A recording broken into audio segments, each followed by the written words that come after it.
Hola, buenas noches, bienvenidas, bienvenidos a esta sesión. Estamos muy felices de tenerlos con nosotros. Es una sesión muy importante para el club. Están llegando de diferentes partes. Recuerden que llegan silenciados, permanezcan silenciados durante la sesión hasta que quieran hacer alguna pregunta o usar el chat y pueden levantar sus manos. Pero también nos pueden saludar y contarnos de dónde vienen. Nosotros les mandamos un abrazo muy grande hoy en este día frío. Está un poco frío en Santiago, quizás más frío en otros lugares de Chile.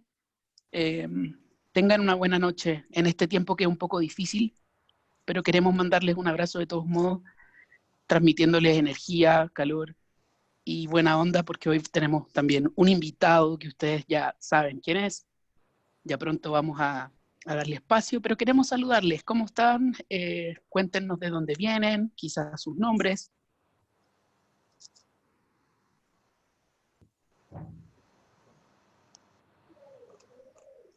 Les recuerdo que para hablar se tienen que desilenciar, porque entran todos con el micrófono apagado y cada uno, si quiere hablar, se tiene que desilenciar. Bueno, les reiteramos nuestros saludos. Bienvenidas, bienvenidos. Hola, buenas noches, ¿qué tal? Qué bueno leerles y recibirles aquí. Bueno, para comenzar, antes de presentar a nuestro gran invitado de hoy, queremos recordarles que las personas que tienen discapacidad auditiva o están en situación de discapacidad auditiva pueden fijar en su pantalla a Cristóbal Celerio, quien es nuestro intérprete de lengua de señas y va a acompañarnos en toda la sesión. Buenas noches, Augusta, buenas noches, Alida, buenas noches, Mónica, sabemos que está, buenas noches, Luis, buenas noches a todas, Hola, a buenas todos. noches. Buenas noches, Cristian, qué bueno escucharle. Bien, vamos a comenzar y estamos muy contentos, muy contentas, muy honrados de tener con nosotros a un tremendo escritor. Ha incursionado en la poesía, en la narrativa, en el ensayo, uno de los escritores jóvenes más importantes en lengua de Chile, digamos, en Latinoamérica.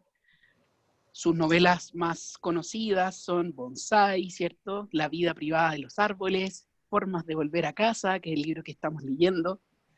Y estoy hablando, por supuesto, de Alejandro Zambra, premiado con el premio Altazor, el premio al Consejo del Libro, a la crítica chilena del libro. Estamos muy honrados de tenerte con nosotros esta noche. Contarle al grupo que vamos a estar contigo en la primera parte y que la próxima semana vamos a estar toda la sesión contigo para hablar de Forma de volver a casa. Buenas noches, Alejandro, bienvenido. Muchas gracias por la invitación y por esa presentación exagerada, ¿no? Sobre todo por dos cosas. Una, eh, todos esos elogios, seguramente inmerecidos, y, y además dijiste que era joven y hace tiempo que ya no lo soy, ¿no? Pero feliz yo de conversar sobre el libro, aunque entiendo que están o a punto de leerlo o en la mitad, y tampoco quisiera yo interferir. Lo que yo tenga que decir sobre el libro no es importante, ¿no? O sea, sí, claro, podemos rodearlo y de algún modo eso, rodear el libro, ¿no? Pero yo sí quiero mucho a ese libro, entonces no me gustaría hacerle daño, ¿no? O sea, meterle ahí eh, conceptos o asociaciones que son externas, ¿no? O sea, todo lo relevante sobre ese libro idealmente es lo que está ahí dentro. Entonces, voy a tratar de ser muy eh, cauto no tanto con lo del spoiler, sino como con las interpretaciones, ¿no? Porque me interesa mucho más cómo lo leen ustedes que cómo lo recuerdo o leo yo, ¿no? Pero muchas gracias por la... Vamos a tener cuidado con eso. No, yo voy a tener cuidado, no te preocupes tú. Procuraremos pasar por el lado, no te preocupes, va a ser un cuidado compartido. Oye, queremos contarte que durante varios días hemos estado hablando de literatura, de caos, hemos presentado también tus libros favoritos y un poco vamos a tratar de conversar de ese tipo de cosas. Pero antes de llegar allá, hay una pregunta que todo el mundo siempre le hace a los escritores, que voy a tratar de hacerlo no igual, pero nos gustaría que, y escritoras, pero nos gustaría que nos contaras un poco sobre tu proceso. ¿Cómo ha sido tu diálogo con la escritura, con la literatura? ¿Cómo es que has hecho este camino? Un poco qué lugares de la escritura has visitado, otros que te gustaría visitar. Este camino que me imagino que es muy particular y muy íntimo tuyo, compártenos un poco ese proceso que has tenido con la escritura. O sea, ha sido una relación muy natural y casual, porque yo crecí en una casa donde no había libros y donde la literatura era,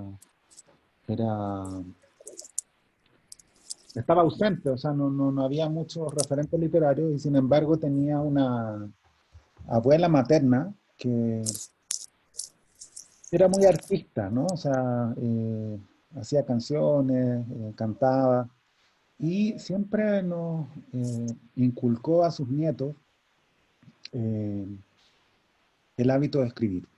O sea, si yo escribo es porque ella nos decía todo el tiempo, escriban, escriban, expresen lo que sienten, eh, hagan diarios de vida. Y todos sus nietos, le obedecimos básicamente porque era la persona más divertida del mundo, ¿no? O sea, era, creo yo, el único adulto que me parecía divertido, realmente. Entonces, escribir fue un hábito en un comienzo y creo que nunca dejó de serlo. O sea, hasta ahora lo es, ¿no? O sea, me preguntaban el otro día si estaba escribiendo en, en este contexto tan horrendo en el que estamos inmersos. Y claro, es una pregunta para mí muy fácil porque como si me preguntaran si me lavo los dientes, digamos. O sea, escribir es algo que hago todos los días y sin lo cual mi vida sería infinitamente peor. Pero no me refiero a escribir libros, me refiero a escribir, simplemente a la actividad de escribir, como quien dice, a la actividad física de escribir. Entonces, creo que ser escritor nunca fue un plan. Tuve otros planes que no resultaron. Y lo digo un poco como broma, pero también creo que es en serio. eh, Creo que en escribir fracasé menos, digamos, ¿no? O sea, eh, tuve otros proyectos que tuve otros planes, o sea, me gustaba mucho la música, me gustaba mucho el deporte, en un momento me gustaba mucho la ciencia, pero me fui quedando con la escritura y en algún momento sí la necesité, ¿no? O sea, eh, o me di cuenta que la necesitaba, entonces sí es una relación muy antigua en mi caso, eh, y, y eso, en resumidas cuentas, o sea, yo enfatizo eso porque me parece importante tenerlo en mente, o sea, es un hábito más que un propósito. Y creo que en tiempos como estos, tan angustiosos, a todo el mundo le haría bien escribir un poquito, ¿no? Supongo que ha sucedido, que mucha gente ha empezado a escribir, ha escrito por primera vez, independientemente de su edad, en estos días, porque como que necesitamos ese segundo vuelo, ¿no? O sea, se entiende poco y si se escribe se entiende un poquito más. O uno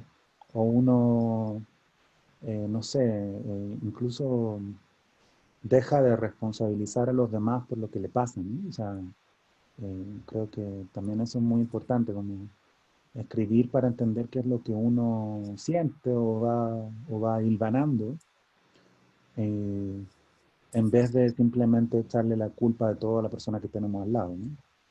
Eh, por ahí va, o sea, yo estoy un poco contra la profesionalización de la escritura o que se la entienda como algo muy específico, que está aparte. Eso, no sé si contesté tu pregunta, más o menos. Alejandro, ¿y cómo comulga? Bueno, es súper interesante porque en realidad es un proceso que está bien arraigado a tu vida, a tu historia. ¿Y cómo comulga esta necesidad, este hábito, esta cosa tan íntima de escribir, cuando eso se transforma en un libro y pasa a ser también una escritura compartida, una escritura con otro, una lectura con otro? ¿Cómo dialoga un poco esa exposición, esa también como un poco desnudamiento también, me imagino, al escribir, al mostrarte, al mostrar?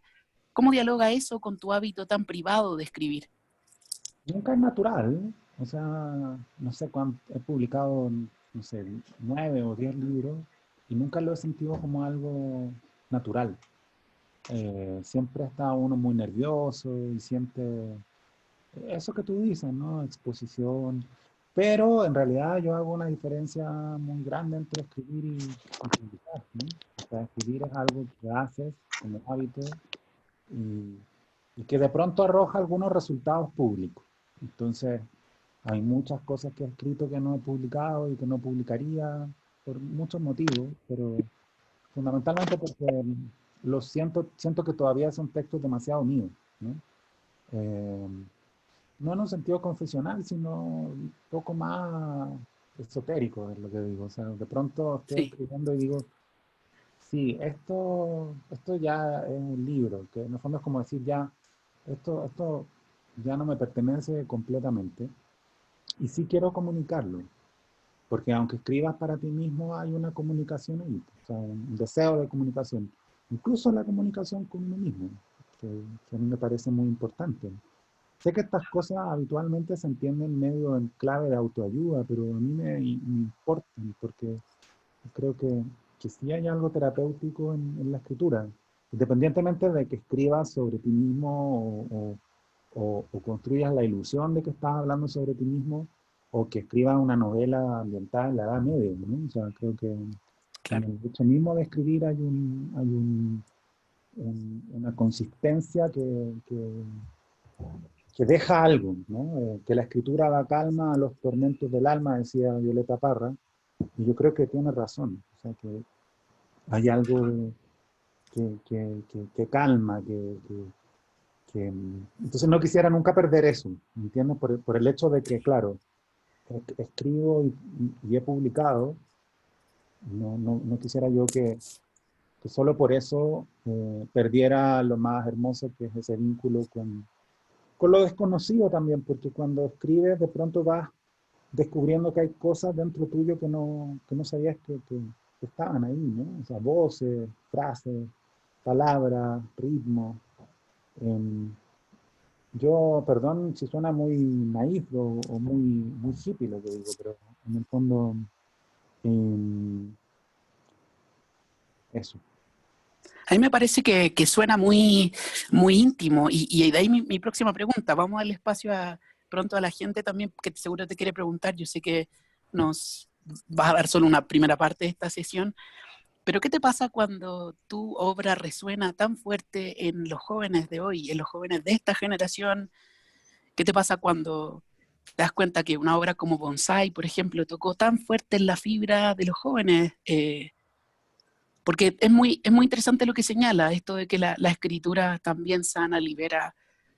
¿Cómo dialoga esta escritura tuya o qué te ha ocurrido a ti cuando te enfrentáis a jóvenes que te dicen que le gusta su obra, que están sintiendo también empatía con tus personajes, a lo mejor con esos personajes en los que se encuentran? ¿Cómo es tu relación con estos jóvenes tan potentes de esta generación que protagonizaron el estallido social? ¿Cómo te vinculas con ellos y con esa certeza de saber que les gusta mucho tu trabajo? Y yo no sé si están así y tampoco lo pondría en el plano de la certeza.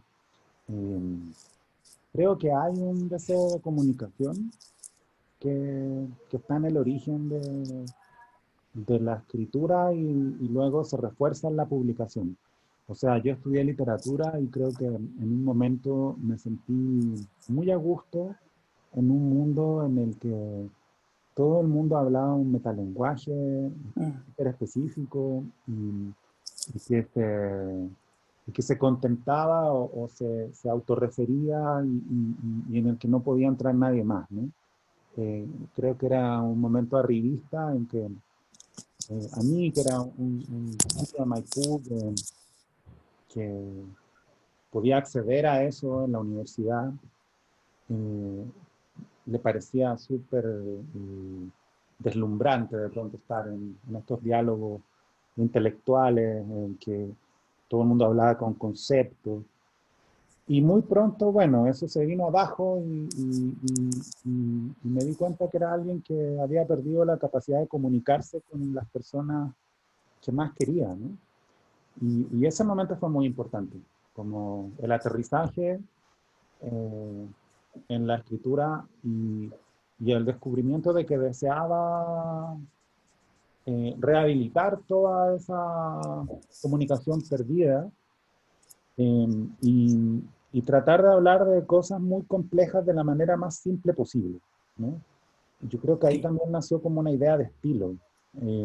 No creo que todo el mundo tenga que escribir igual, por supuesto que no, y hay muchos autores que me gustan que hacen cosas casi antónimas respecto de lo que yo hago, pero a mí una cosa que me interesaba era la más absoluta simpleza, sin que eso significara renunciar a la complejidad, ¿no? O sea, creo que la literatura busca los matices y que al completar una imagen compleja sigue que el lector tome posiciones, ¿no? Y se enoje o se alegre y busque o, o escriba otro libro contestando al tuyo.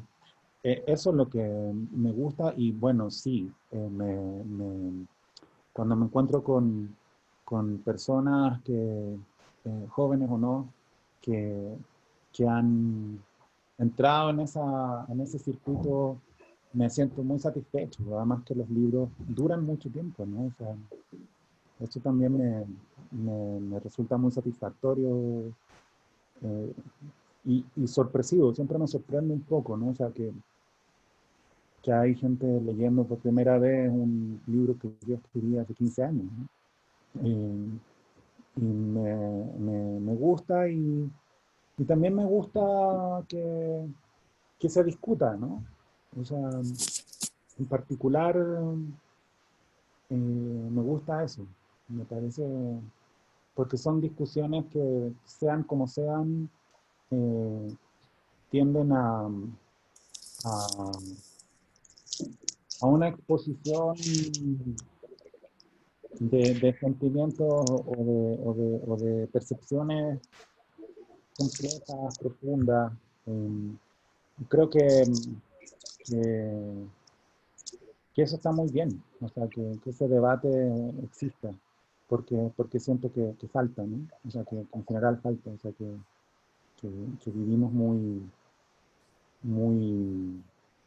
atomizados, ¿no? Muy separados los unos de los otros, ¿no? Entonces, no sé, por ejemplo, me interesan temas que están medio desprestigiados, como la felicidad me interesa, ¿no? Como tema, ¿no? No sé, creo que la literatura tiene un aterrizaje a veces demasiado teorizado, ¿no? Demasiado preconceptualizado, ¿no? Entonces, como, en fin, estoy hablando mucho. Pero... Me gusta mucho, mucho, mucho esta mirada que ofreces. Creo que a mí también me hace mucho sentido por la formación y este temor que existe de repente a ser un poco hedonista, arribista en este ambiente intelectualoide y bajarlo es un tremendo desafío, tremendo desafío. Antes de darle espacio a la gente, que yo estoy seguro que ya tiene preguntas, me gustaría solo hacerte una última pregunta que tiene un poco que ver con los tiempos que estamos viviendo. Hay una discusión que es un poco bizantina y que tiene que ver con esta cosa del compromiso o no del arte frente a lo que está pasando en el mundo. Algunos que piensan que no, que el arte no tiene que comprometerse, que es independiente, y otros que piensan que sí, que hay que comprometerse, tomar postura. Tú hablas un poco de producir que los lectores también se posicionen.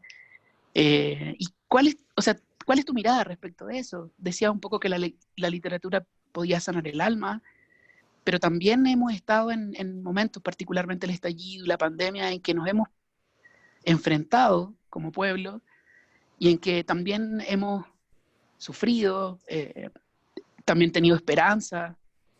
¿Cuál crees tú que es esa posición del artista, del arte, del lenguaje o de la literatura?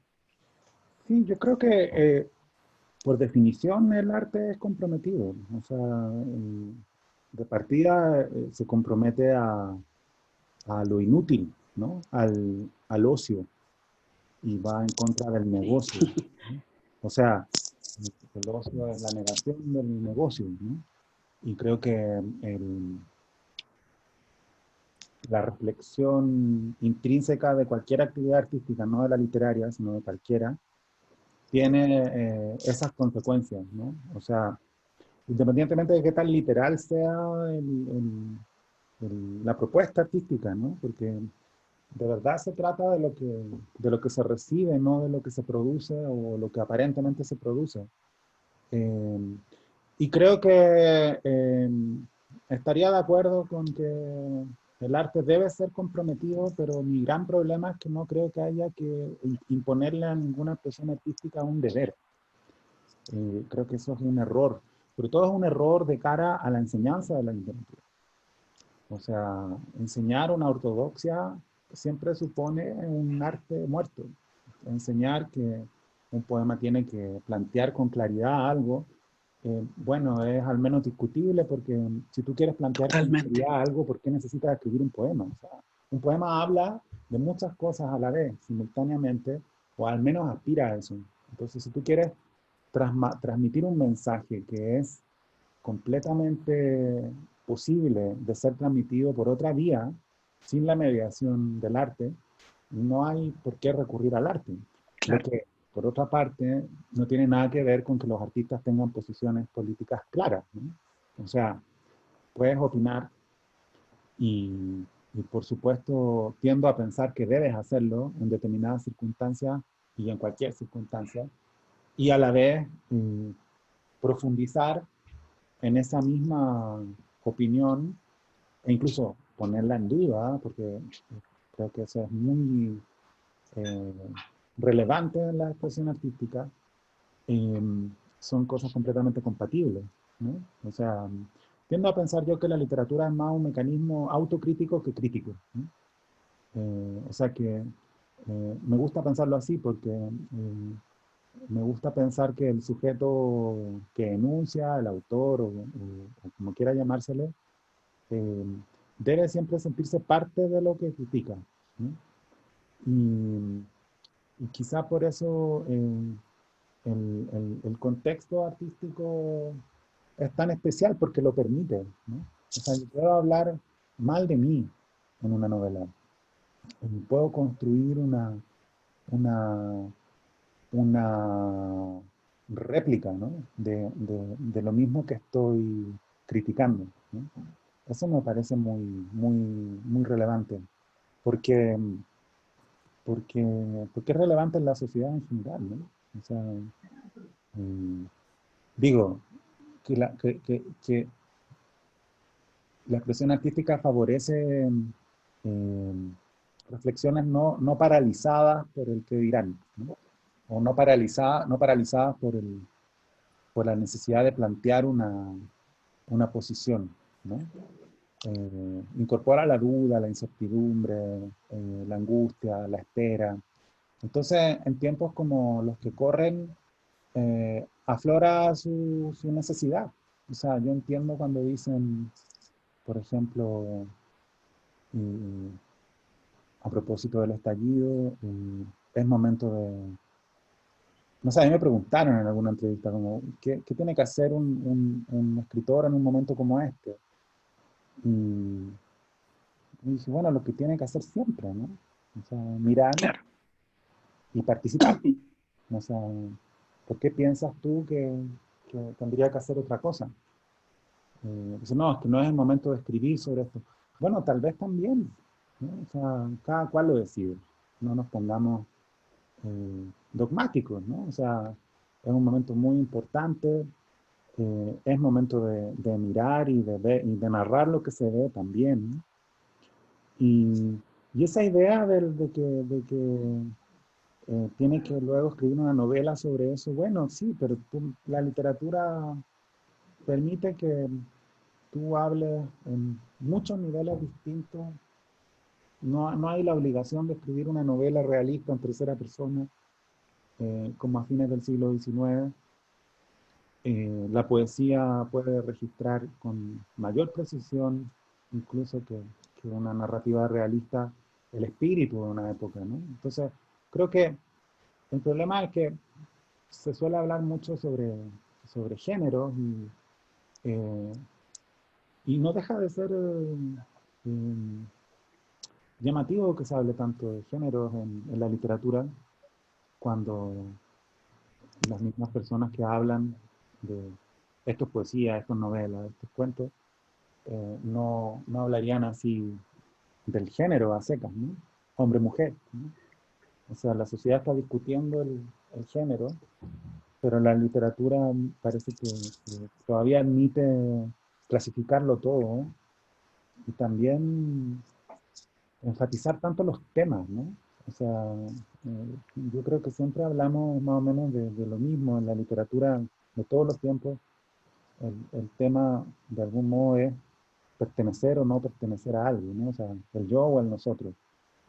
Y el estallido se puede leer así, sin, sin, sin demasiada teoría, o sea, como lo colectivo, lo personal, cómo lo personal se vuelve colectivo, cómo lo colectivo se vuelve personal, y bueno, no sé cómo lo ven ustedes, yo no quiero, yo vivo fuera, ¿no? Hace 3 años, y desde el estallido en adelante se ha vuelto mucho más problemático estar afuera, para mí, ¿no?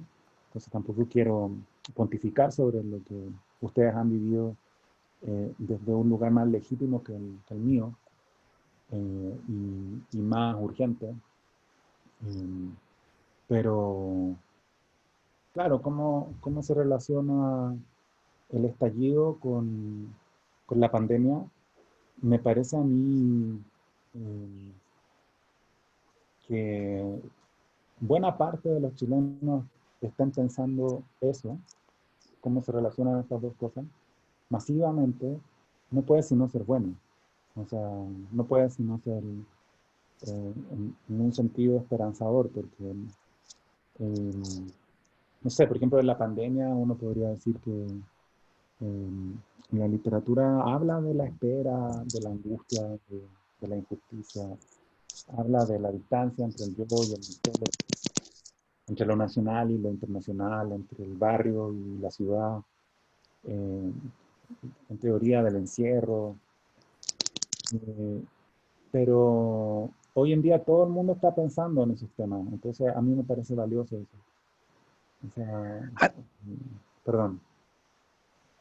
no, es que estoy fascinado porque creo que das una mirada súper potente del arte y al mismo tiempo también relacionas y nos permite de algún modo también cierta libertad que no se le ha dado a los artistas, que efectivamente parece ser que tienen, que tuvieran que decir algo o que hacer algo, porque también se sienten llamados, es una cosa bien compleja. Mira, Alejandro, ahí Pero perdón, una cosita, bueno, gracias dale. por la buena onda. Es que también hay una cuestión más delicada, que es cómo uno decide construir o no una figura pública, porque no por el hecho de escribir libros y publicarlos, tienes que salir a promocionarlos o tienes que tener O una hablar de cuenta de todo. Twitter y no sé. Hay muy distintas maneras de ser escritor, o sea, hay quien considera que es como su deber autopromocionarse y yo entiendo que sea así, ¿no? O sea, como que sientan que ese es su deber y si sale una crítica buena, retuitearla y decir, mira lo bien que me va. Y hay otros que no hacen eso, ¿no? O sea, que una cosa es la construcción de una imagen pública que dialoga de una determinada manera con la sociedad y otra cosa es tu trabajo. Y yo siento que hay una serie de escritores entre los que más o menos me cuento, porque tengo actitudes ambiguas, eh, que, que quisieran que su forma de comunicarse con el mundo fueran los libros que escribimos, ¿no? Entonces, claro, si de pronto te, te, te vuelves como alguien que opina, un opinador, bueno, ese es otro oficio, ¿no? Que lo Claro, puedes tener, digamos, o sea, si fuiste a la tele a hablar de lo que sea, bueno, eres alguien que trabaja en la tele, ¿no? Y luego cuando hablas como escritor, en realidad estás como construyendo una figura pública que va más allá de eso. Entonces, esa es decisión de cada uno. No hay un deber ser, ¿no? Y creo que está bueno enfatizarlo porque muchos escritores se sienten obligados a manejar sus redes o su perfil como de una manera que no quieren hacerlo, ¿no? O sea, digo, todas las personas deciden si estar en Facebook o no, si hacer esto o lo otro, y está bien que exista esa libertad, porque eh, también se puede hablar a favor o en contra de las redes, qué sé yo, pero son decisiones autónomas de cada uno. Y, y creo que puede tener mucho más valor eh, que el que se come una pizza mientras tuitea cosas muy rupturistas, el que está hablando con sus vecinos en la esquina sobre un problema que los afecta a todos, ¿no? O sea, digo, caricaturizando, por supuesto. sí, Pero no claro. creo que haya una sola manera de ser escritor, o sea, no le impondría a nadie eso. Me parece que es pesado y que aleja a la gente de la literatura. O sea, creo que lo más relevante que uno puede reflexionar tiene que ver con la educación, sobre todo en nuestro país, eh, desde siempre, pero en particular eh, con, con lo gravitante que se vuelven los primeros años, ¿no? O sea, los primeros años de educación, ¿no? O sea, eh, se les enseña a los niños que no saben algo que ya saben, ¿no?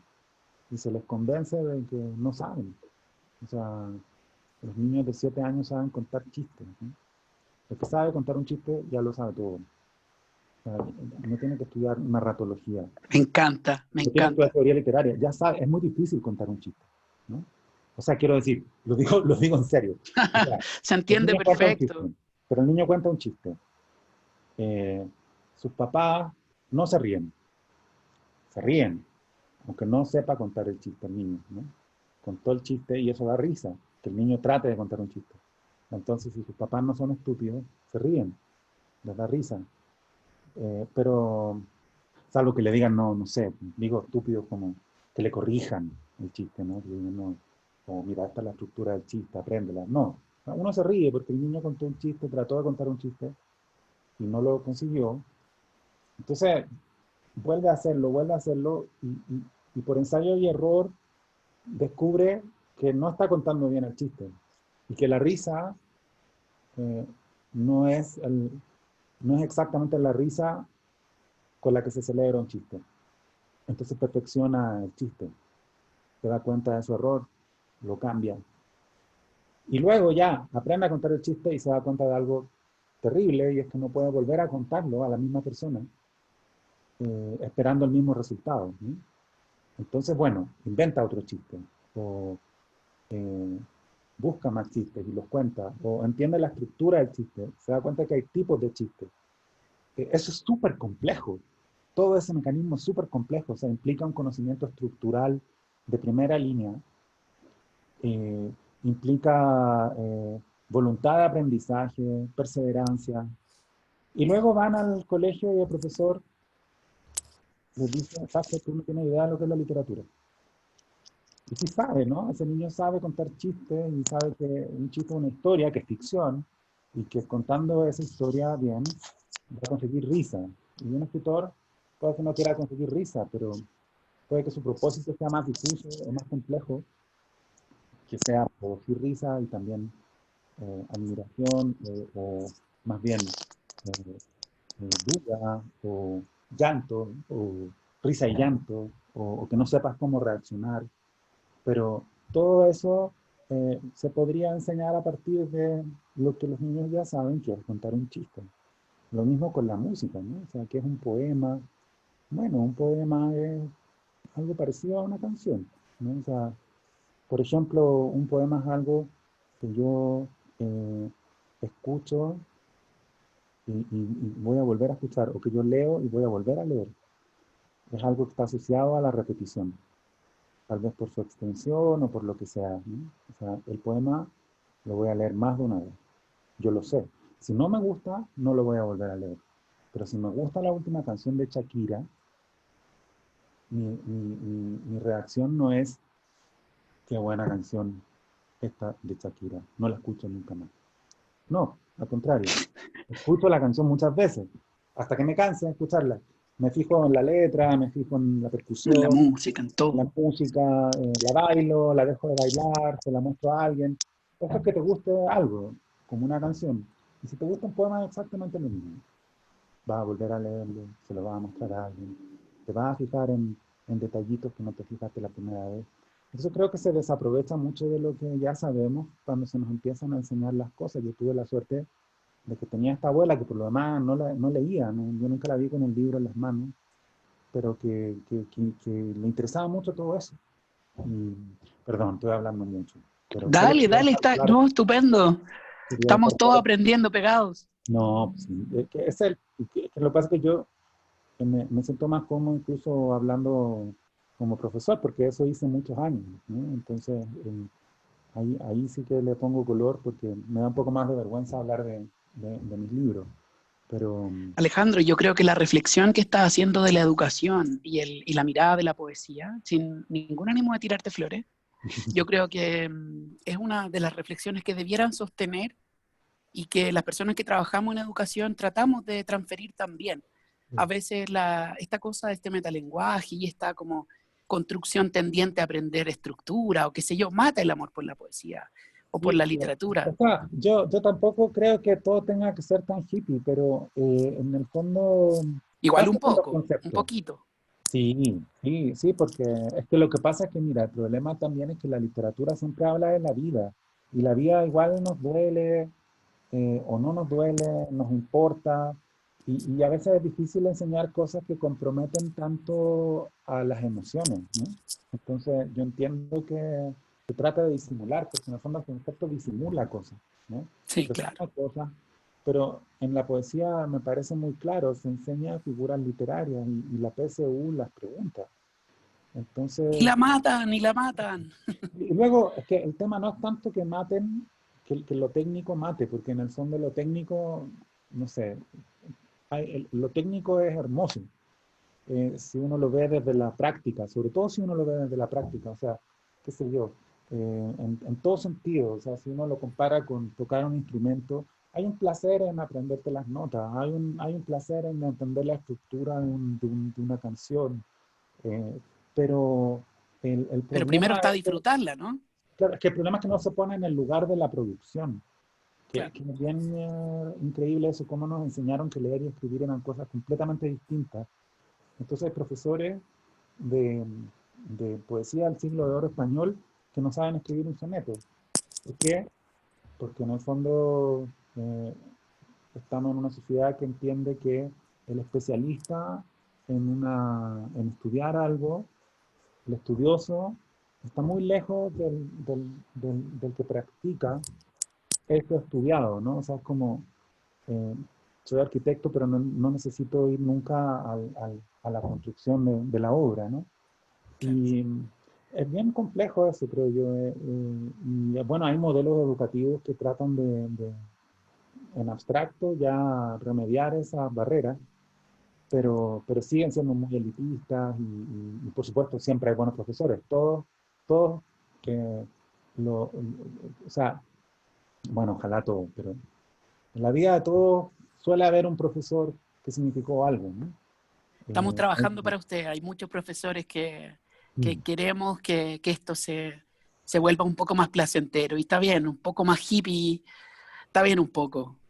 Eh, Mira, aquí en el chat hay varias cosas que están apareciendo, Alejandro, y un poco relacionadas con el tema que tú mencionas. sí. Cecilia dice que esto que tú mencionas se relaciona con la felicidad, justamente. no se tiene que perder ese placer de la felicidad, de que te hace feliz escuchar un poema, que te cuenten un cuento, una historia, un chiste. Bueno, yo sé que tú me dijiste media hora.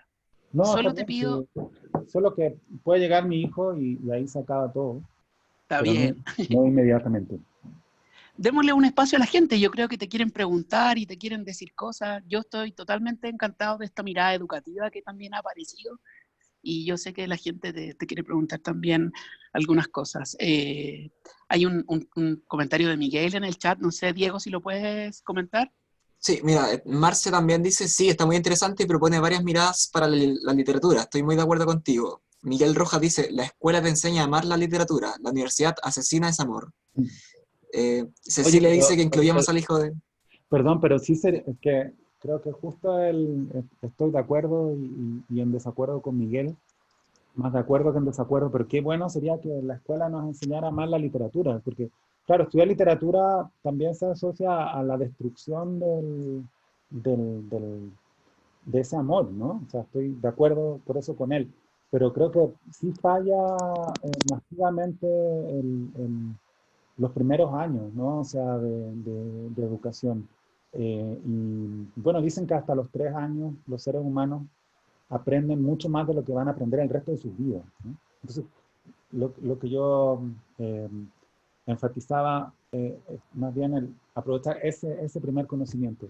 Luego ya, estudiar literatura también es una opción muy cuestionable, en el sentido de que, no sé, para ser escritor, por ejemplo, no tienes que estudiar literatura. O sea, yo estudié literatura porque quería seguir leyendo, eh, em, pero, no sé, yo mismo no sé si volvería a estudiar literatura si tuviera 18 años, ¿no? O sea, estoy completamente de acuerdo con Miguel.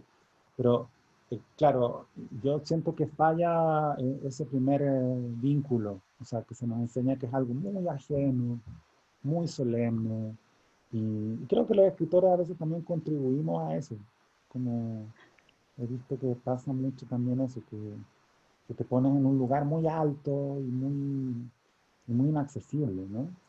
Perdón, te interrumpí. Igual yo quiero Alejandro, esperanzar ¿sí? esto, perdón, al tiro, quiero esperanzarlo un poco, porque desde la línea de la educación eh, se están haciendo esfuerzos. Yo Sí, coincido de verdad que hay un momento en que se pierde este primer aproximación al lenguaje lúdica y de la vida, sobre todo cuando pasan después a primero básico, pero creo que hay esfuerzos y creo que cada vez estamos siendo más conscientes de que el juego con el lenguaje, de que mirar el mundo de otro modo con el lenguaje, de reírnos con el lenguaje, eh, quizá es una mirada un poco utópica desde lo que hago yo mismo, y otros, pero yo sé que hay esfuerzo, como que sí. tengo esperanza, Alejandro, tengo Yo esperanza. también, no, yo también, yo lo digo justo porque tengo la oportunidad de hablar acá, o sea, me parece bueno enfatizar esas cosas. Y también pienso mucho en el lenguaje desde otro lugar ahora, porque eh, llevo 3 años acá y tengo un hijo de 2 años eh, que habla mexicano, más mexicano que cualquiera de las personas que tiene alrededor. Eso es gracioso. No sé por qué habla tan mexicano, si habla más mexicano que su abuela, que sus tíos, que su mamá. Y ahora, por primera vez, yo me veo influido eh, por, por, por su acento. O sea, hablo más mexicano, como que su influencia es muy gracioso porque él acaba de aprender a hablar, pero yo tengo que imitarlo, ¿no? Y ya sabe palabras que yo no sé. El otro día estábamos jugando con masa y entonces yo fui a buscar el uslero, ¿no? Y entonces empecé a trabajar con el uslero y le decía, oye, esto en Chile se llama uslero, ¿no? Y él me dijo, bueno, acá en México le decimos rodillo, ¿no? Muy mala onda, así como estamos en México. Y entonces pienso todo el día, porque bueno, además en mis libros siempre hay un lenguaje coloquial chileno, diría yo. O sea, nunca escribo palabras que no diría. Y, pero claro, están cambiando las palabras que diría en una conversación, ¿no? Y me parece un excelente problema para mí a esta edad, ¿no? O sea, como tener que pensarlo todo de nuevo. Pero Alejandro, sí, Disculpa, Cristian está levantando la mano hace un momento. Cristian quiere decir algo. Cristian Rojas. Tiene que activar el micrófono. Tiene que activar el Cristian, micrófono, sí, Cristian. tienes que Ahora Sí, sí, desilenciarte, ahora Cristian. sí. ahora sí. Hola, Ahora buenas me escuchan. noches. Sí. Hola, buenas noches, don Alejandro. Felicitaciones. Una excelente exposición de lo que es su pensamiento y su postura siendo escritor. Pero quiero hacerle una pregunta y va en el orden de también de profesor de literatura. Si se considera, ha sido lector y saber, o sea, cuál han sido sus principales mentores, es decir, qué autores son cercanos a su pensamiento o le llama la atención, ¿no? O sea, saber un poquito más de la área íntima de su persona, de su formación como escritor, en base a lo que lee, en base a qué autores usted sigue. ¿Ah? Muchas gracias por la pregunta. A mí me cuesta responder a estas preguntas porque sí son muchos y porque van cambiando, pero para conectarlo con lo que hablábamos recién, yo siento que a mí me gustó mucho, como que mi gusto por la literatura fue posterior a mi gusto por las palabras, ¿no? O sea, tenía un rollo con las palabras, con el lenguaje, con los trabalenguas, con los chistes, que luego se transformó, por ejemplo, me gustaban mucho los relatos radiales de partidos de fútbol, imaginar los partidos de fútbol, ¿no? O sea, y luego, claro, el relator de fútbol es como un narrador, o sea, usa metáforas, usa recursos que repite o no, y la música de la radio, ¿no? La música involuntaria, ya casi no existe eso parece, pero eh, eh, nos criamos en un mundo en que alguien ponía la radio, ¿no? Entonces uno escuchaba lo que salía de la radio y no necesariamente lo que quería escuchar. Y de pronto aparecían unas frases, ¿no? O sea, que te hacían como un ruido literario, ¿no? O sea, por ejemplo, no sé, por decir algo, esa canción de Roberto Carlos, El gato que está triste y azul, que no es una canción que me gustara, pero en una parte dicen, aparte que es una canción traducida, esa canción no existe en portugués, sino que la tradujeron al español y la tradujeron mal, eh, para que la cantara Roberto Carlos. Pero hay una parte que dice, desde que me dejaste, yo no sé por qué la ventana es más grande sin tu amor. Y yo recuerdo el momento de la infancia en que me fijé en esas frases. Así. La ventana es más grande sin tu amor. Y me pareció impresionante esa sensación, que una ventana pudiera de pronto ser más grande o, o más pequeña por un estado de ánimo, ¿no? Y, y de ahí entré a la lectura con mucha avidez a los cuentos que aparecían en los textos de estudio y a la poesía. Y creo que la poesía siempre estuvo más ligada a lo oral que a la lectura, ¿no? O sea, me gustaba leer poemas y mi formación fue súper chilena en ese sentido. O sea, leía mucho, bueno, leía Neruda muy chico, eh, pero me gust- creo que fue muy importante leer a Nicanor Parra, vincularlo con Violeta Parra, también ahí siempre la música. Y luego me metí un poco en esa tradición. Eh, y me empezó a gustar mucho, o sea, me gustaba la poesía fundamentalmente, pero lo que leía era novelas, clásicos, y la poesía más bien la compartía, ¿no? Siempre para mí fue muy importante compartir las lecturas, eh, juntarse con unos amigos y discutir un texto, tenía esa costumbre. Y ¿Te autores gusta leer en esenciales, voz alta, Alejandro? sí, mucho. Sí, creo que hay Sí. algo, a mí me gusta, o sea, me gusta que los textos existan en voz alta. Me gustan mucho los audiolibros, justo por eso. Em, tengo esa costumbre ahora de nuevo, ¿no? De escuchar mucha, mucha... y trato que mi hijo la tenga también, ¿no? O sea, escuchamos música, pero también de pronto eh, literatura, no necesariamente literatura para mí. Me gusta mucho estar ahí con él y que me pregunte cosas que no entiende. Y le pone atención, como conseguimos eso, que le ponga atención el otro día estábamos escuchando El Príncipe y el Mendigo de Mark Twain, la versión de Mark Twain, y, y era muy genial que él entendía algunas cosas, como que también eso es muy bonito de los niños que están dispuestos a no entender tanto. Entonces no sienten esa obligación así de entenderlo todo, que hacen muchas veces que enfrentarnos a cosas sea angustioso, ¿no? Cuando queremos entenderlo todo. Y bueno, autores favoritos tengo muchos, no es que no quiera nombrarlos. Sigo, sigo, sigo a muchos.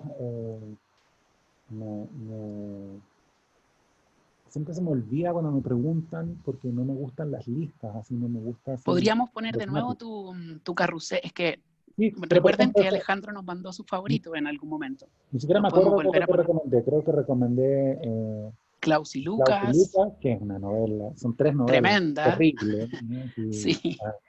Y también tal vez Emily Proust. Dickinson, ¿sí? Dije Emily Dickinson. Sí, también dijiste Dickinson y dijiste Eh, Proust también. sí. Y bueno, poetas chilenos, Gonzalo Millán me gusta mucho. Me parece un gran poeta, no muy leído, justo por eso me gusta nombrarlo. O menos leído que otros también, que también me gustan mucho. Me interesa mucho la poesía de Gabriela Mistral, sobre todo Tala y Lagar, me parecen libras Tremendos libros, tremendos, muy tremendos. poderosos, muy llenos de niveles. Me gusta César Vallejo mucho en poesía, sobre todo un libro que se llama Humanos, Poemas Humanos.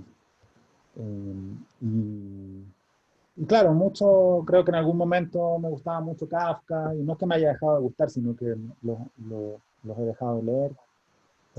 Pero Kafka me sigue gustando mucho también para hacer clases. Por ejemplo, hay un relato de él que se llama Un artista del hambre, Oh, que es sensacional y que a la vez permite lecturas muy contemporáneas, porque se puede ligar, no sé, con toda esta lógica del reality show o también con los trastornos alimentarios, ¿no? Porque se trata de un hombre que no come y ofrece ese espectáculo del ayuno, ¿no? Público. Y resulta que él tiene el secreto de que en realidad no es que no coma como un sacrificio, sino que no hay ningún alimento que le guste, ¿no? Entonces empieza una discusión que es muy entretenida a sostener con alumnos, con estudiantes, y discutirlo así sin demasiada teoría, ¿no? Porque, claro, Kafka es difícil, pero fácil, porque su estilo es sencillo. O sea, sus y porque historias los relatos son buenísimos, son son buenísimas, claro. notables. Pero en el fondo, Alejandro, sí, disculpa, Marce pregunta, ¿qué opinas acerca en el chat, qué opinas acerca de la diferenciación de lecturas que se hace por edades? Porque a veces más que orientar, aleja a los lectores. sí, sí, estoy súper de acuerdo con que eso puede ser un problema. Creo que el profesor también es alguien que tiene que cuidar mucho qué lecturas selecciona. Y yo sé que es más caro y que es más difícil, pero creo que la costumbre de incluir algún grado de selectividad es buena. O sea, poner dos libros y si pueden elegir uno de los dos, me parece súper buena política. Que haya algún grado de aproximación previa, que tengan que elegir un poco y ojear. Entonces, lo de las edades me parece súper difícil de manejar. Yo tendería sabes que yo supongo que a la gente que le gusta leer, no lo supongo, sino que es lo que he visto, como en mi experiencia, la gente a la que le gusta leer siempre leyó algo prohibido. o algo, no prohibido, pero algo que no estaba disponible, Absolutamente. que no se lo recomendaron o que no se lo... Entonces, por eso la idea de la lectura obligatoria es tan antipática, porque como que el placer de la lectura está ligado al hallazgo fortuito de algo, casi siempre. Había este libro, nadie me dijo que lo leyera, y lo agarré, lo leí, me encantó. Entonces es muy difícil la separación por edades, porque sobre todo soy ¿Tuviste algún hallazgo fortuito cuando pequeño, sí, Alejandro? sí, muchas veces. Creo que todo era un poco así. Eh, y bueno, no tan fortuito, pero por ejemplo, en mi casa no había una biblioteca, pero de pronto la hubo, porque mi papá compró los libros de la biblioteca Ercilla. Yo ya estaba grande, ¿no? Pero como que encontró una oferta en que estaban la colección chilena entera, ¿no? Entonces, por primera vez, no sé, a los 10, 11 años, hubo una biblioteca ahí enfrente. Y, y recuerdo haber mirado los títulos, sin avidez, ¿no? Pero como, bueno, ¿cuál leo? ¿No? Y ahí leí El niño que enloqueció de amor. Obviamente por el título, me parecía muy interesante la historia de un niño que enloqueció de amor, ¿no? Pero también el amor por la lectura creo que es un amor, o sea, que no tiene mucha explicación previa, ¿no? O sea, no se puede teorizar tanto cómo hacer que a un niño le guste leer. Sí creo que tiene que ver con la costumbre, o sea, a mí me resulta más difícil entender por qué a mí me gustó leer, pero eh, espero que mi hijo sea un buen lector porque ha crecido leyendo todos los días, pues ahora en cuarentena, sobre todo, eh, hay días en que, no sé, leemos 10 libros, así entre que lee 3 conmigo, 3 con su mamá, 2 con su abuela, y claro, no ve tele, ¿no? Entonces como que esa es su manera de entretenerse y jugar y preguntar sobre esos libros. O sea, si no le gusta leer, también está ese riesgo, ¿no? De que de pronto ya no le guste, no le interese y es posible, pero tiendo a pensar que tiene que ver con la costumbre, que si tú ves que hay libros alrededor y que de pronto tu mamá o tu papá están leyendo, es más probable que eso como costumbre entre, pero no necesariamente significa que te van a gustar los libros que leen ellos, ¿no? Entonces por ahí va una... Pero otra cosa que me interesa de esa pregunta, eh, creo que, claro, muchas veces aleja porque se enseña mal. Si hay profesores aquí, por ejemplo, y me permitieran una recomendación, yo les recomendaría, por ejemplo, darles a leer a sus estudiantes libros que ustedes no hayan leído nunca, ¿no? Como ejercicio, ¿no? Una vez, ¿no? Como, por ejemplo, ya esta novela se va a publicar en mayo y yo no la he leído y no conozco ningún otro libro de ese autor, así que vamos a leerlo todos juntos. Porque puede ser muy hermoso para un estudiante darse cuenta que su Descubren profesor juntos, además. está en el mismo nivel, ¿no? Ponerse en el mismo Claro. nivel. Por supuesto no va a estar en el mismo nivel porque sabes otras cosas y porque tienes experiencias distintas, pero puede ser muy bacán cachar cómo lee el profesor por primera vez y ya sacarse de encima la idea de que el profesor lo sabe todo. Y también creo que puede ser bueno por lo mismo dar a leer libros que te sigan provocando asombro, o sea, que todavía no están resueltos, ¿no? Libros que te siguen generando preguntas, que te siguen inquietando o que no, o que hay partes incluso que no entiendes bien. Creo que eso puede ser muy provechoso, o sea, cachar, y claro, algún grado de electividad, ¿no? O sea, como eh, eso. Igual son bombazos los que has lanzado, ¿no? Yo creo que estamos todos, soy profe también, y esta idea de leer cosas que no te terminen de asombrar me parece notable. Creo que lo estamos notando todos y que lo aplicaremos. Yo creo Ah, que está muy eh, interesante. yo creo que eh, es que no puede salir mal. No, No puede no salir puede mal, salir mal. porque es bueno para todos, también para uno, porque también es una presión muy grande que los demás supongan que lo sabes todo, ¿no? O sea, es Sí. una presión grande. Entonces, hay un momento, y eso pasa en todos los niveles, universitario, escolar, preescolar incluso, en que, en que es una presión grande eso, ¿no? De que tener todas las respuestas, entonces como que empiezas a enseñar tratando que no te pillen, ¿no? Tienes un alumno puntudo que te quiere pillar, ¿no? Entonces, ¿qué haces? Bueno, fingir, y a la vez es un campo súper, el de la lectura y el de la literatura, es súper incompatible con la sabiduría absoluta, porque nadie ha leído todos los libros, Claro.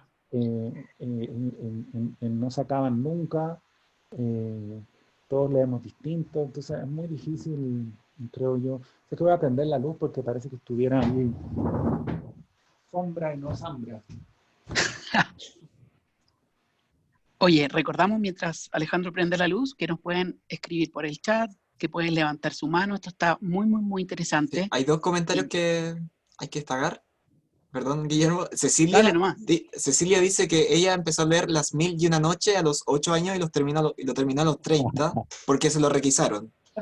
Y Cristian Rojas pregunta si ha notado interés en la juventud por la lectura. Sí, pero sabes Gracias, que Diego. yo soy mala fuente con esa segunda pregunta, ¿no? O sea, pero sabes que de lo de Cecilia me gusta mucho que también esta relación entre la lectura y el tiempo es muy antipática y muy falsa. La gente no lee así. O sea, la gente, por ejemplo, se demora 12 años en terminar un libro, ¿no? Y eso está bueno ponerlo sobre la mesa. Así, por ejemplo, con los libros de poemas se podría hacer en vez de obligar a que todos lean, qué sé yo, un libro de poemas, leer uno al mes, ¿no? O sea, el poema del mes de este mismo libro. Entonces, claro, en un año lees todo el libro, o todas las semanas lees un poema distinto de un mismo libro. Como, no sé, yo he tenido tiempo, momentos de la vida en que he hecho eso como por falta de tiempo, ¿no? O sea, como todas las mañanas con el café leer un poema de un libro de 300 páginas. Y claro, hay un momento en que terminas de leerlo, ¿no? Pero es muy bonito también cómo se filtra en la vida un texto breve al día, ¿no? Ahora, la otra pregunta era... Alejandro, espera un poquito. Antes que responde esa, yo me quiero poner del otro lado de la moneda y pienso como profesor. Y a mí lo que me pasa es que a mí me encantaría, y claro, quizás en este peco de esta idea de querer saberlo todo y de ofrecerlo todo también, que, pucha, uno intenta comerse el tiempo y ofrecerles lo más posible para que tengan hartos libros y muchas opciones, y ojalá más de uno al mes. Pero claro, quizás es poco respetuoso de los tiempos, pero a uno le encantaría que tuvieran muchas herramientas. Yo sé que hay una mirada quizá un poco utilitaria en la literatura también, pero ¿qué más quisieras que transmitirle a lo mejor el mismo placer que te dio a ti leer alguna obra cuando pequeño o todavía, no sé? Sí, o sea, es que creo que depende, o sea, si tú dices, bueno, ese es mi propósito, el problema más bien es cuando no tienes un propósito, ¿no? Claro, Y eso claro. pasa mucho haciendo clases y es un trabajo súper difícil. O sea, ser profesor es un trabajo muy desgastador, que nadie te reconoce, te miran en menos. Pero es bacán, O sea, es bacán. bacán, pero también es arduo. O sea, yo Sí. recuerdo también tengo malas experiencias, o sea, sobre todo me acuerdo en un colegio muy de clase alta, lo que no era un problema, pero sí era un problema que era un colegio al que llevaban a los niños problemas de la familia de la élite, ¿no? Y te miraban como si fueras no sé, me acuerdo un chico que me dijo, oiga, pero usted cree que nosotros queremos ser profesores, ¿no? Ese era el tono, ¿no? O sea, como con un desprecio, Sí, claro. educado por sus padres, por supuesto, no, pero también, no sé, me acuerdo, hoy esto le fue mal, porque estábamos haciendo clases de prueba de aptitud verbal, obligatoria. Dice, bueno, y usted le fue mal en la prueba.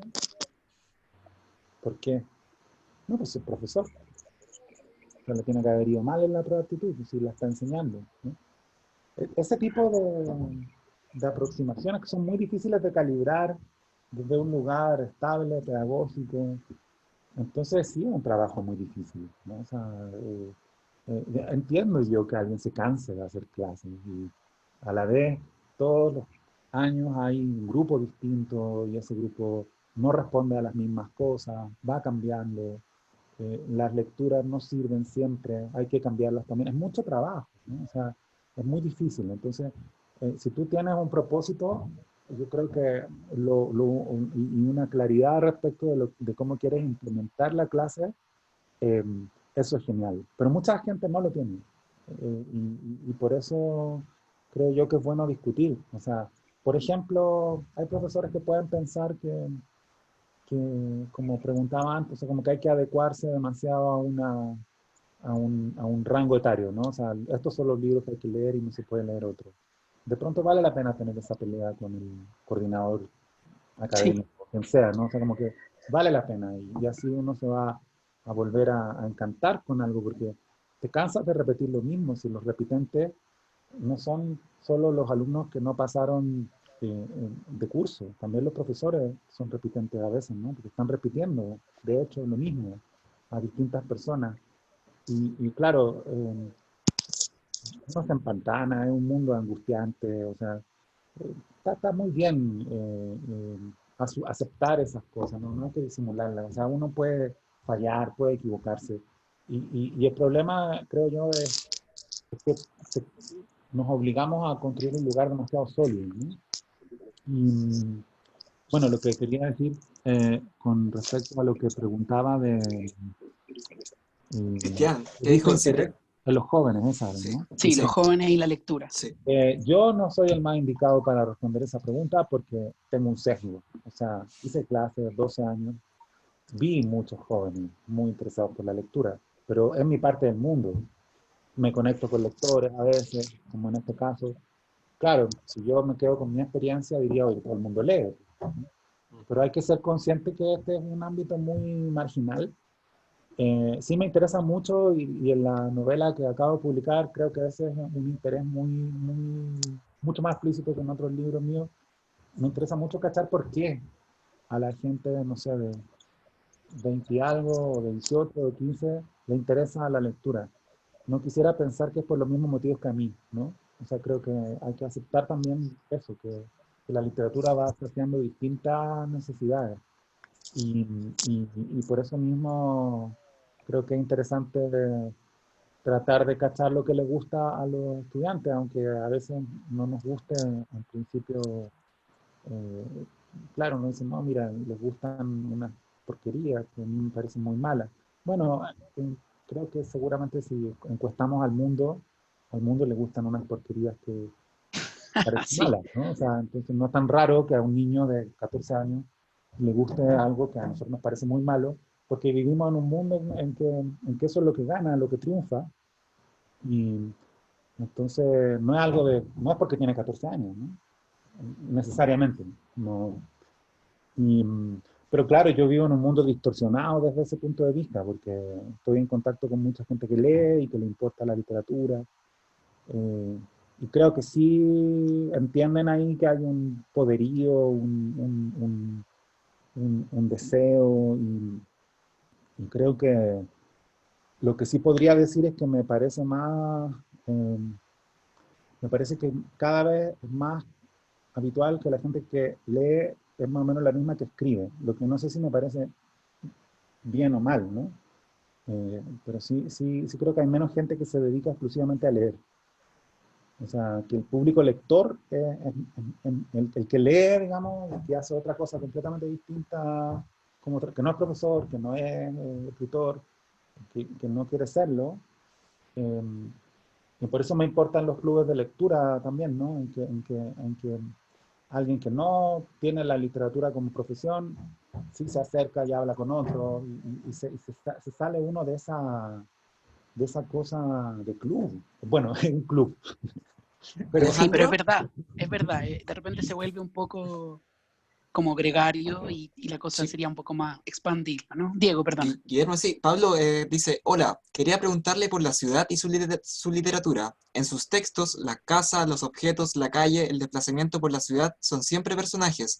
¿Siente que el habitar una otra ciudad ha tenido un impacto sobre su futura producción literaria? ¿O sobre Sí, su heavy, producción? heavy, en todo sentido. Heavy la pregunta.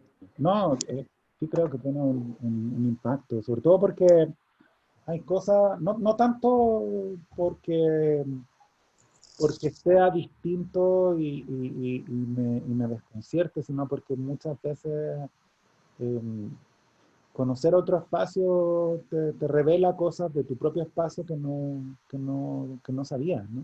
Pasa lo mismo con las palabras, ¿no? Sobre todo tenemos esta maravillosa lengua que se habla de formas tan distintas en tantos países, ¿no? Entonces, vivir en una lengua distinta, pero que es la misma, sin problemas de código, es muy impresionante, porque una palabra que está en Chile, que en Chile siguió de largo, en México se detuvo y a Colombia todavía no llega, ¿no? O sea, pasan esas cosas y es la misma palabra que tiene, el ejemplo más claro para los chilenos quizá es luego, ¿no?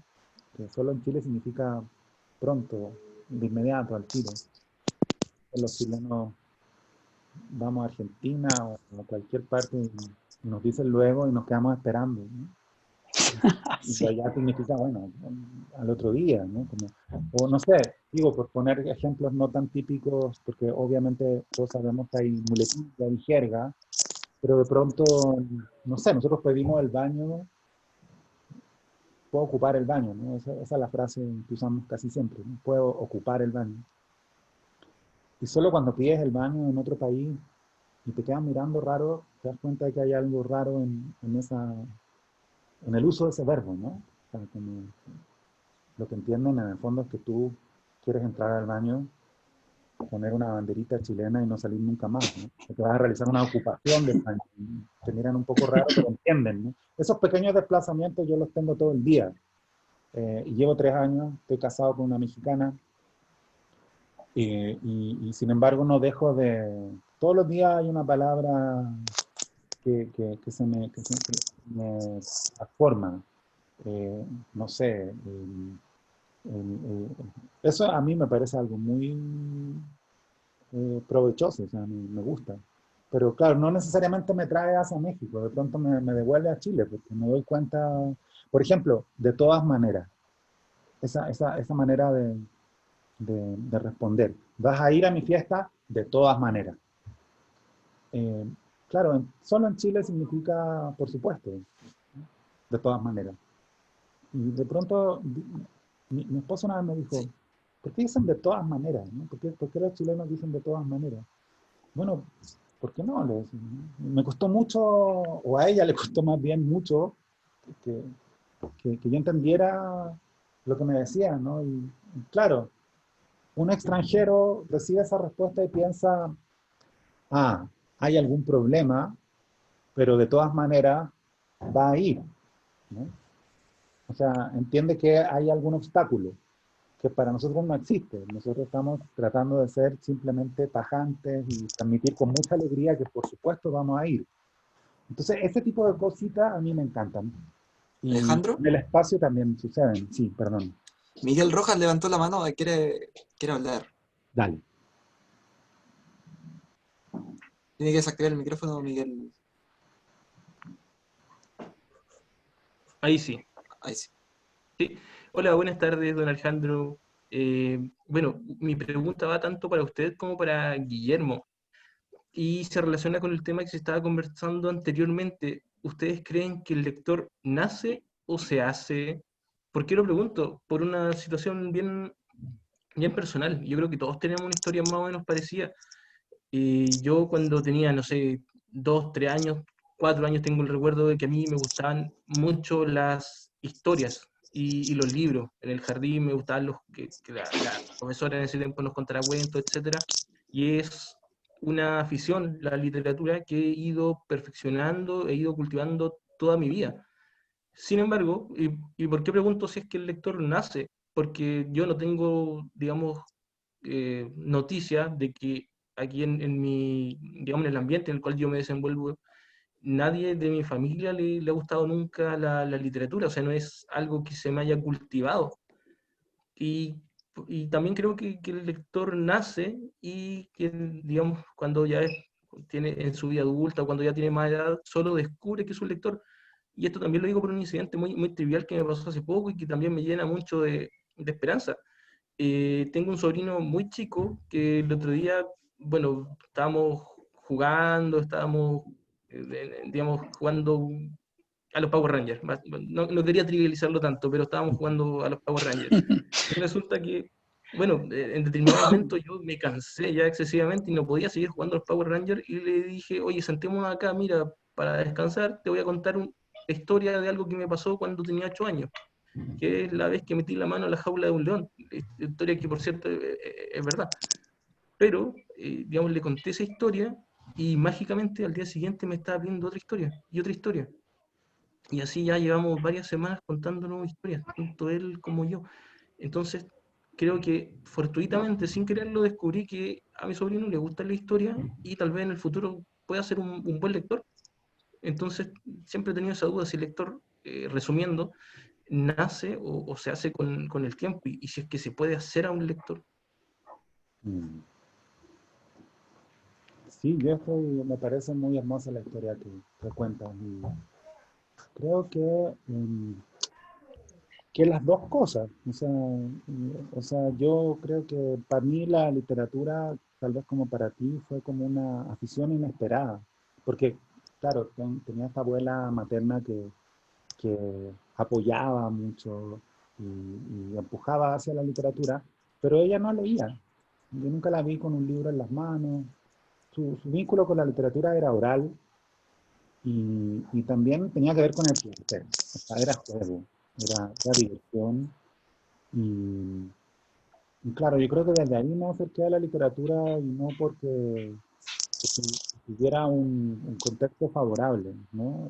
Para leer o para escribir.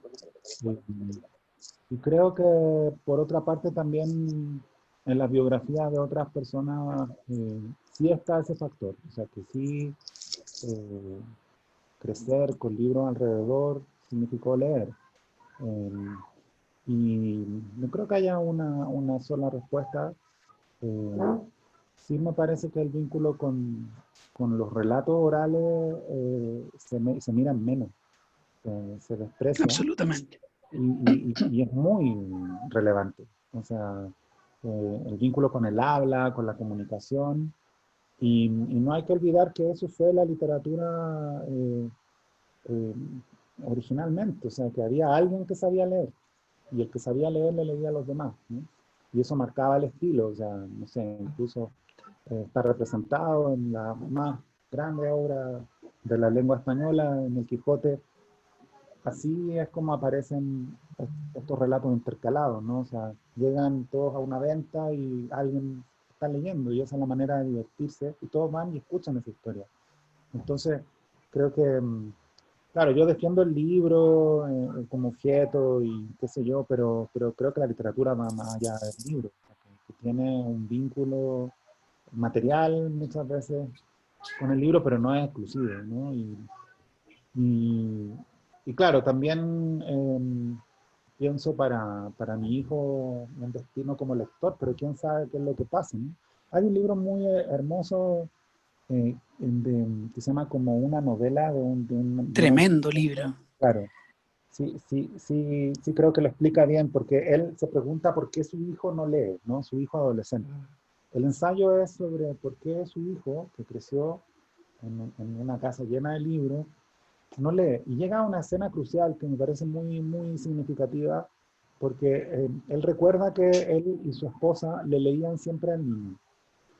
Y, y de pronto dejaron de leerle, y dejaron de leerle porque el niño había aprendido a leer. Y muchos años después él se da cuenta que no hay ningún vínculo entre las dos cosas.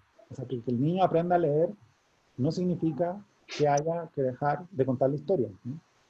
Creo que ahí está una clave, porque no sé cómo me va a pasar a mí, pero sí, después de leer ese libro dije, bueno, claro, o sea, que él aprenda a leer no significa que haya que dejarlo leyendo solo, ¿no? Puede ser que también él te lea. A veces jugamos a eso porque mi hijo, por supuesto, no sabe leer, pero sabe fingir que lee, ¿no? O sea, como que toma el libro y como ya se lo sabe de memoria, entonces pasa la página y entonces jugamos a veces a que él lea, ¿no? Cosa que, por supuesto, es falsa, pero él disfruta también de esa ambigüedad, ¿no? De si nosotros nos damos cuenta o no que no está leyendo, ¿no? Y que es Alejandro, un excelente ejercicio además, así lo hacen también como familiarizarse con el objeto, con las convenciones, con todo. Súper buen ejercicio, súper. sí, Guillermo, disculpa. Bruja también quiere hacer una pregunta y luego Cecilia Barrientos tiene la mano levantada. Pero Bruja dice lo Ya, siguiente. pero momentito, antes que todo, Alejandro, ¿cómo estamos en el tiempo que tú Y ya yo te ya como estamos que me como... tengo que ir porque llegó mi hijo que Sí, lo necesitamos hacer, imaginé. Oye, pero yo pero quería agradecerte porque creo que nos has dado mucho más tiempo del que te habíamos pedido, has sido súper generoso, esperamos que lo hayáis pasado bien. Eh, no te preocupes, pero las próximas semanas puedo contestar esas preguntas. sí, Yo yo las voy a creo que anotar. la idea de estar un ratito nomás era por, para no influir en su lectura, no porque no pudiera estar todo el tiempo, pero claro, en ese caso me hubiera ido a la casa del lado, porque ya es la hora en que hay que bañarse, y, Claro. y si no se vuelve todo eh, ingrato no ingrato, pero claro, en ese caso me hubiera ido al lado y ahí hubiera podido seguir hablando, pero Pero vamos a ¿qué le tener el otro parece si... jueves, Sí, ¿cierto? y ahí yo incluso me puedo quedar un rato más, si se da, ¿no? O sea, sin forzarlo, ¿no? Pero, porque ahí me voy al lado, que a la misma hora. Es que nosotros tenemos mucha suerte, porque mi suegra vive al lado. Entonces sí nos ayuda mucho con el niño. eh, Ujú. y entonces estamos siempre ahí yendo y viniendo. Me voy al lado y ahí me quedo. Y ahí los dejo un ratito para que pelen el libro también, porque a mí me da Sí, lata. vamos a pelar un poquito, vamos a pelar un poquito.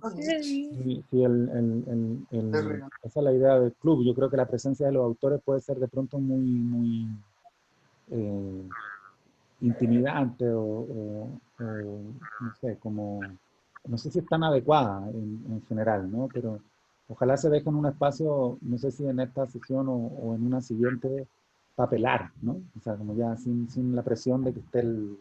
Digo, también pensando que no soy yo, eh, cuando hacen clases creo que es más o menos fácil hoy día invitar a un autor, ¿no?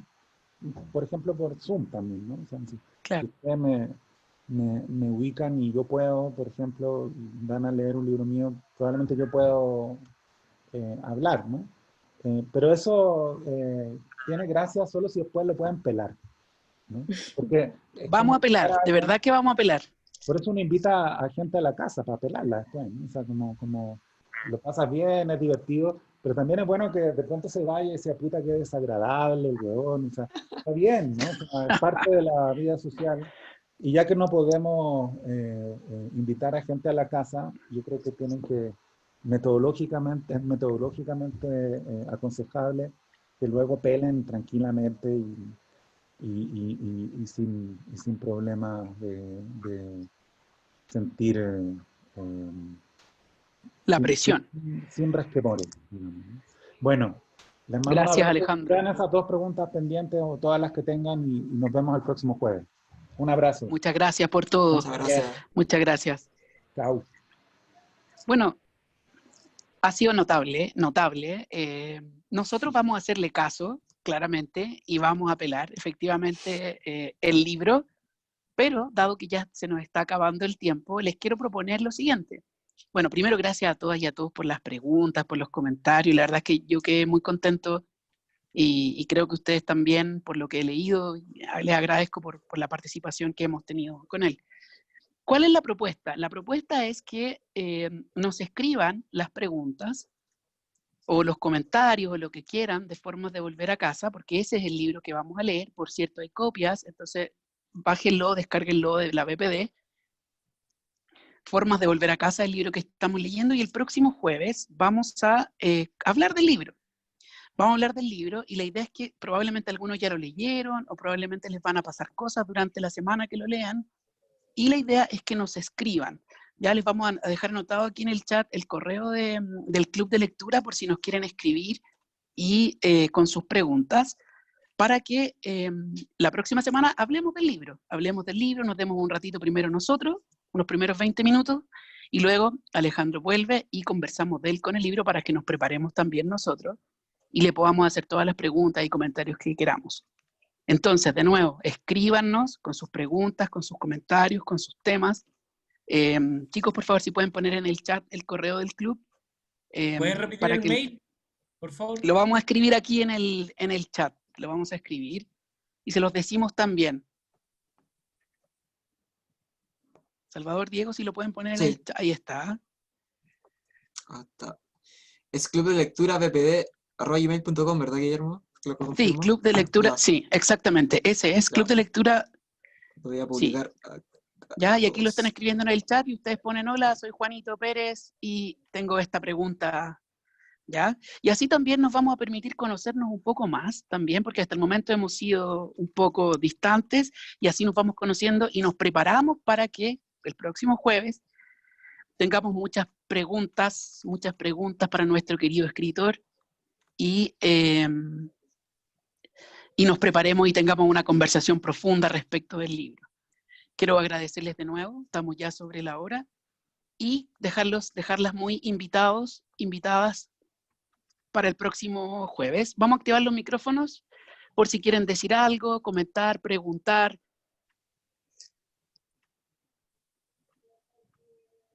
Si quieren pueden levantar la mano. Salvador, eso. Salvador, ¿qué tiene?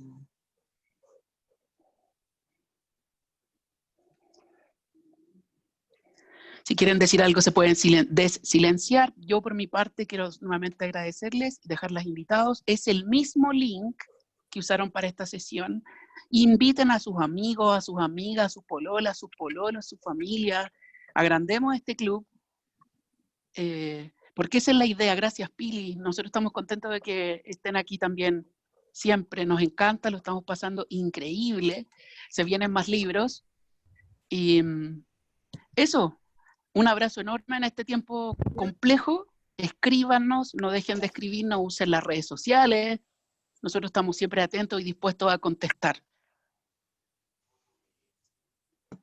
Igual ustedes, una buena semana. ¿Sí, chicos? Sí, están activando su micrófono para... Hola, quería comentar algo.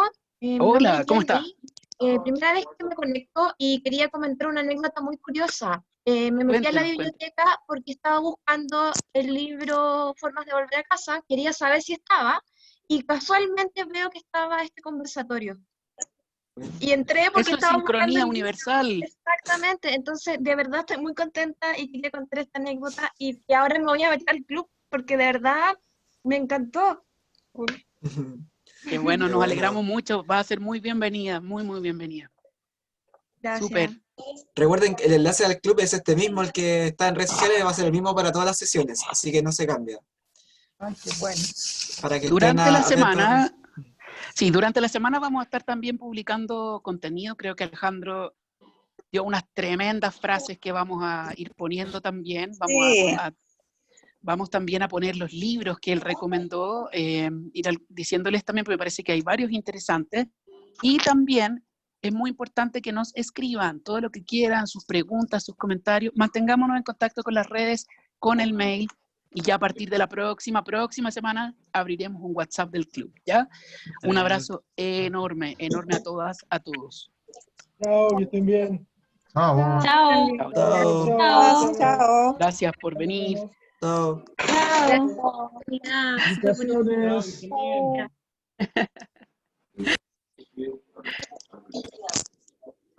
Chao.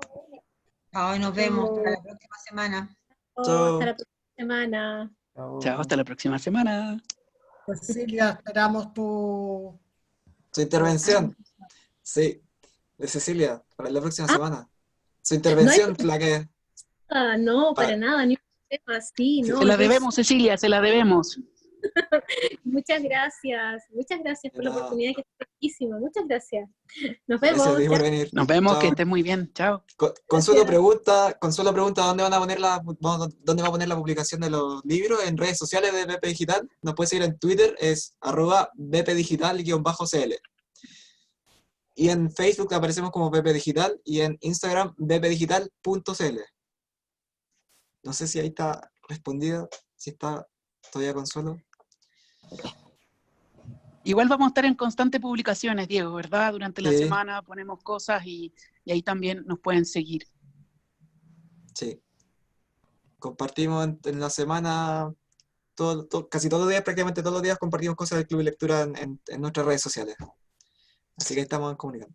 Gracias, Cualquier cosa Consuelo, nos por escriben. su interés. Sí, Eso. sí.